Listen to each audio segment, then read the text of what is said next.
Forget what you know about Vikings. The most successful Viking warrior wasn't a king, a raider, or a chieftain seeking land. He was an employee. His loyalty was bought with solid gold, his axe was feared by emperors, and he was the silent, brutal solution to the greatest empire's darkest problems.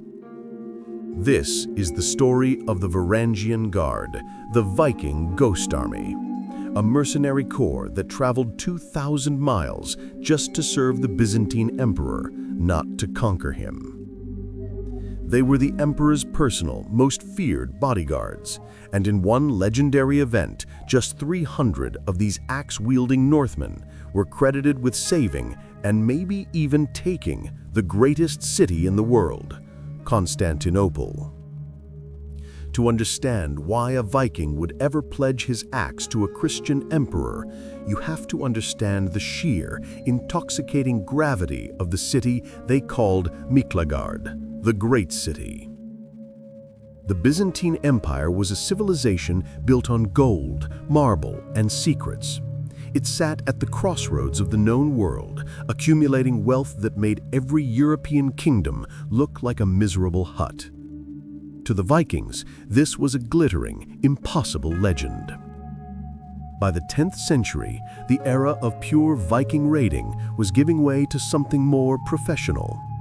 Many Northmen realized that instead of risking life and limb to steal a little gold, it was much safer to get paid a lot of gold.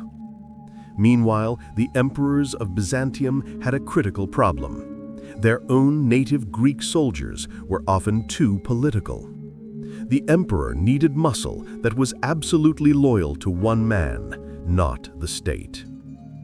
The Varangians were the perfect solution. Foreigners who didn't care about Byzantine politics, only about the paycheck. They were paid handsomely, and the deal was sealed. The axemen from the north arrived, ready to serve their new god, the gold of the emperor. The Varangian Guard was immediately recognizable, a brutal contrast to the silks and sophistication of the Byzantine court. Their signature weapon was the massive Dane axe, a 6-foot-long, two-handed weapon designed not to cut, but to cleave. They fought as a terrifying, howling wall of brute efficiency, often wearing massive animal furs into battle, striking primal fear into their enemies.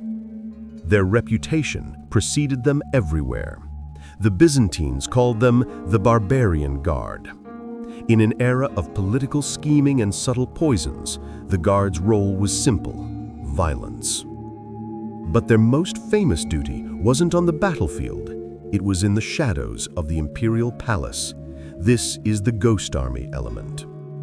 Because the Varangians were loyal only to the emperor, they were often tasked with assassinations and purges that no local noble would dare carry out. If a high-ranking politician got too ambitious, the emperor sent the silent, foreign axemen. They were the emperor's secret police, his personal executioners. When the Varangian Guard was deployed, it meant the emperor had run out of patience.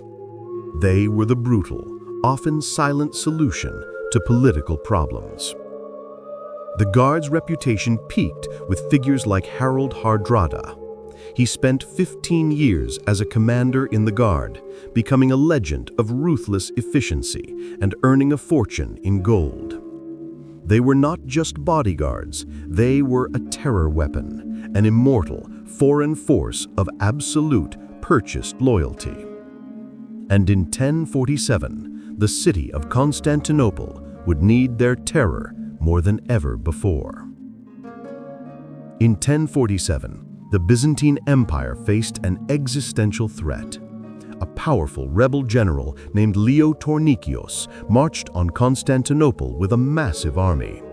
The city's defense was crumbling, and the emperor, Constantine IX Monomachos, was reportedly holed up in his palace, panicking.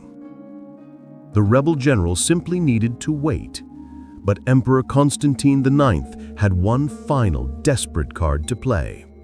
He called on his elite bodyguard, the men who only answered to him.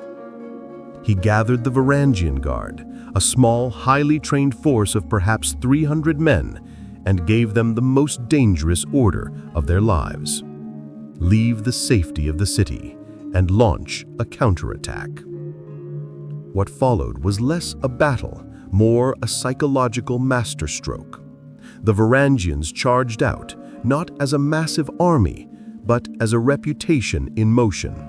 The sight of these massive, terrifying Northmen, howling and wielding their famous axes, was enough to stop the rebel advance cold.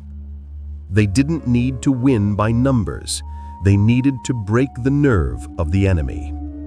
Their brutal, legendary ferocity smashed into the rebel lines. They didn't just fight, they cleaved and butchered, turning the initial engagement into a spectacle of horror. In the chaos, the rebel general Tornikios panicked and fled. The rumor spread like wildfire. The emperor himself and his immortal axemen have come out. The rebel army scattered, lost their cohesion, and dissolved. The siege was broken. The greatest city in the world was saved, all thanks to 300 men who had traveled thousands of miles for gold and glory. The Varangian Guard continued to serve the Byzantine Empire for centuries. They were still there in 1204, fighting to the last man to protect the emperors during the catastrophic Fourth Crusade. Their last echo was heard in 1453, when the city finally fell to the Ottoman Turks. The story of the Viking Ghost Army is a reminder that history often turns not on grand, predictable armies. It turns on elite, specialized units, mercenaries with no loyalty to anything but the paycheck, who are willing to do the dark, necessary work nobody else will. They were the ultimate tool of statecraft, silent, effective, and absolutely brutal. They were the Vikings who traded raiding for employment, and in doing so, became the bodyguards that saved an empire. The most consequential stories in history are often the darkest and most unexpected. Don't forget to like and subscribe for more consequential and action-packed stories from history. We'll see you in the next one.